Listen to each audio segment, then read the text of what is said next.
Zatikien arteko konparazioa ikusiko dugu. Demagun, badauzkagula zatiki batzu konparatzeko haien artean eta kalkulatu behar dugu zein dan hauetako demagun handiena. 2 bederatziren, heren bat edo 2 bosten. Hauen artean zein dan handiena erabakitzeko bi modutan jokatu aldugu.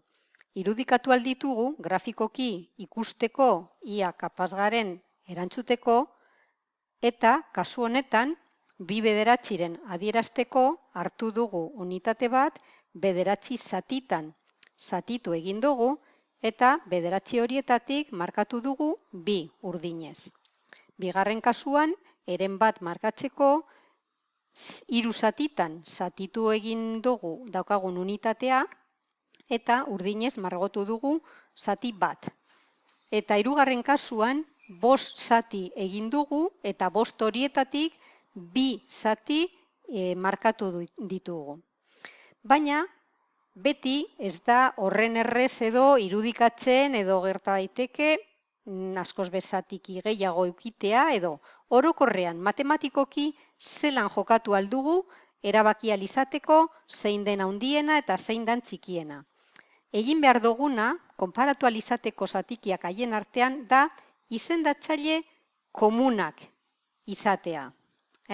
Bederatzi bada 3ren multiploa. Orduan, erabili aldut, bi hauek konparatzeko erabili aldut bederatzi izendatzaile komuna bezala. Baina, hemen daukat 5, hau da zenbaki lehena, orduan, erosoena izango da biderkatzea bederatzi bider 5. Eta jarriko dut zati 55, zati 55 eta zati 55. Izendatzaile komuna erabiliko dugu 55 eta orain bilatuko dugu zein dan 2 bederatziren baliokidea den zatikia, baina zati 55 adierazita.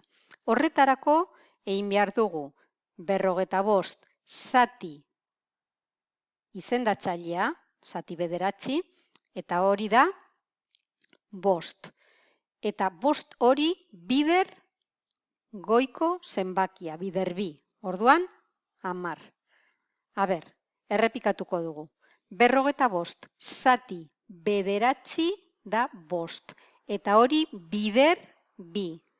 Eta hori jarri behar dut. Begiratu, hau da, 2 bider 5 egin dugu, eta bederatzi bider 5 egin dugu. Beraz, daukagun zatikia da goikoaren baliokidea.